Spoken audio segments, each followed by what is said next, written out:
In this Master the Theory lesson, what I'm going to be looking at are the notes on all the strings. So if you're not familiar with the notes on the E and A strings, I recommend you go to the website and check out the lesson on that before continuing with this one. Now, in the lesson I just mentioned, we looked at learning these notes on the E and A strings here. Mentioned about the chromatic scale and how the guitar is a chromatic instrument. And we have a semitone between the notes E and F and B and C. Now if we know these notes on the E and A strings, we can actually use these to work out the notes on all the other strings. Now, as I mentioned in the lesson looking at the notes in the E and A strings, you already have an E string up here as well. So these two E strings will have the same notes. So if this is a G here, this third fret of the E string, that's a G there, and the third fret of that E string there.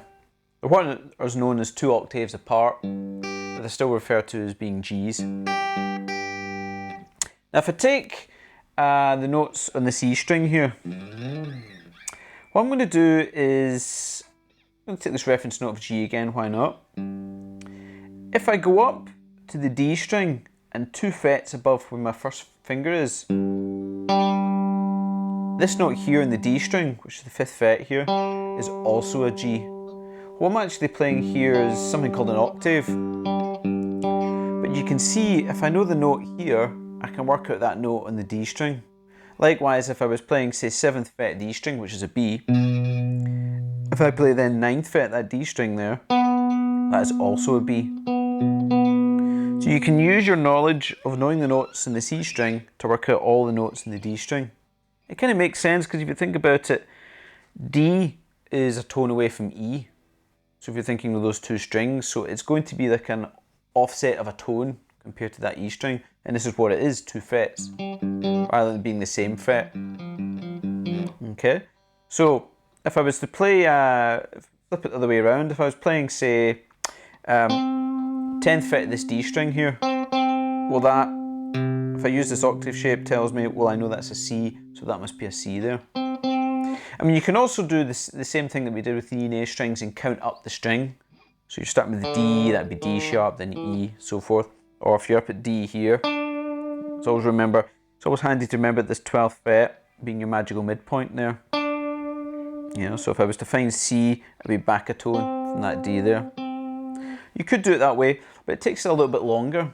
So this is one of the great things about using something you already know to work out something new. So that's what you could do. You can use that octave shape to work out all the notes in the D string using the notes in the E string there.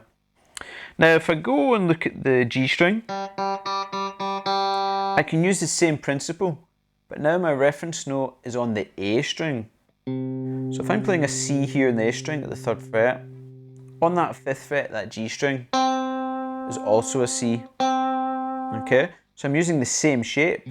I skip a string and then go up 2 frets. And once again that makes sense because G relative to A is a tone apart, so you're offsetting by a tone. So once again, you know, if I'm playing up here, I know this is F, therefore that must be F there on the G string. Or if I flip it round the other way, I'm playing this 7th fret of the G string here. What note is that? Well, play my little octave shape down in the A string, tells me it's a D. Okay, so that's quite handy. You've got this little octave shape here, this little octave shape here. So knowing your notes in the E and A strings, you've already worked out the notes in the D and the G strings. So all that's left is one string, the B string. Now if we think, if you play an open C chord,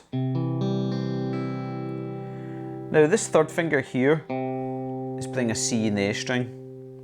This 1st finger here is playing a C on the B string there.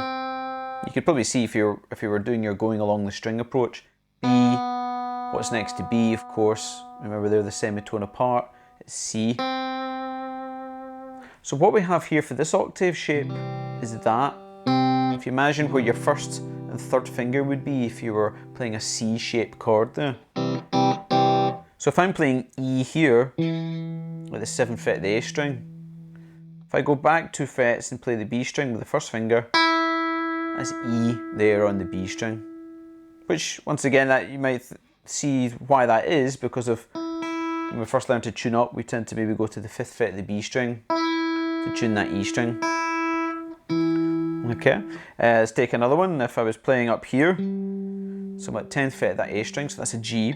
If I go back 2 frets on the B string, that's also a G.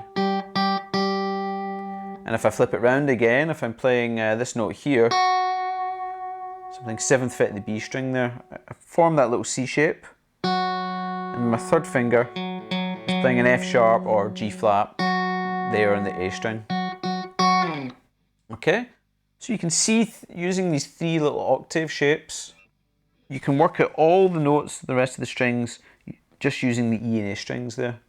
So if my root note is on the E string, it'll tell me the note on that D string there. Also that thin string on the top, because they're both E's.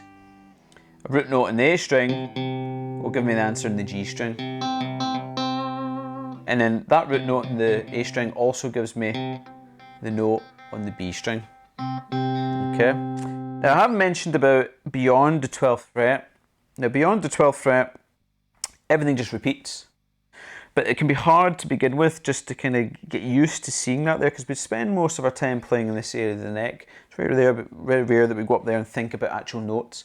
Remember I was saying in the E and A string lesson, when we're thinking of notes in the strings, it's not really when we're playing lead lines or melodies or things. It's a handy way to communicate with other musicians, but really when we're playing chords or knowing what the tonal center is, what key we're playing in, that sort of thing, that's when it becomes handy. So if you're up in this area of the neck, really it's starting from 0 again, so it's almost as if our guitar's that size. And you can see the fret markers line up as well, you know, that's the 3rd, that's the 5th, that's the 7th, and that's almost, if my guitar was starting from here again, that's my 3rd, that's my 5th, that's my 7th fret. So you can do several things to work out the notes up here. You can essentially go down 12 frets. So if I'm playing the 15th fret here, that's the same as playing an octave above the 3rd fret there. And that note there, if we use our C shape, is a D. So that note there is a D. Or you can know the notes in these E and A strings all the way up. You know, so that's G, that's A, that's B, that's C. And then use the same shapes that we've just been talking about all the way up there. Okay, so the concept itself isn't too bad to grasp. With anything, it's the repetition until it becomes second nature. So if you're testing yourself on this, it can be quite tricky, but I mentioned before in the previous lesson about using a tuner. So you could say to yourself, okay, I'm going to play F all over the fingerboard. And you can plug the guitar into the tuner and it'll tell you what note you're playing, so you know if you've got it right. Quite a good thing to do is to see if you can go through each string sequentially, from the thickest to the thinnest, and also from the thinnest to the thickest. And the reason I say that is so you don't get stuck in always seeing your notes from the bass strings upwards. Later on when you're playing, you know, if you're playing arpeggios or scales or whatever, chords as well, it's handy to see your reference notes in either direction. So you can see F sharp here. So if I was going to play an arpeggio, I see that F sharp there. So if I was to do just an example, let's play, I'll play an F on each string. So I've got F there. Okay, then sequentially I'd go to the A string, I've got F here. Then to work out F on the D string, I could use this reference note here, I just had an E string, which gives me F there. Likewise for the G string, my F was there, therefore F and the G string's there. I'll use this reference note again, gives me F and the B string there, and then F and the high E strings there. Okay, if I go back the way and let's do a C this time, I know my C's here.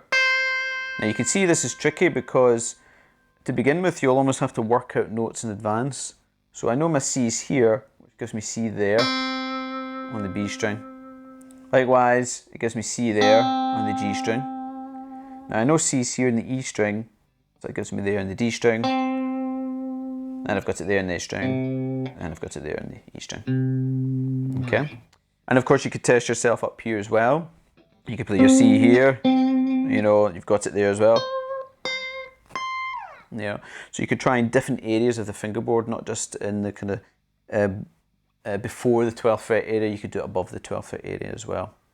So as usual in the handout, there's some example diagrams and example exercises for you to try this out. But just pick a note at random, plug into the tuner or whatever, and see if you can work up and down, and see if you can just speed it up into the point where you don't have to think about it anymore. So really you can work at a note if you really need to, or see reference notes if we're playing in a particular tonal center.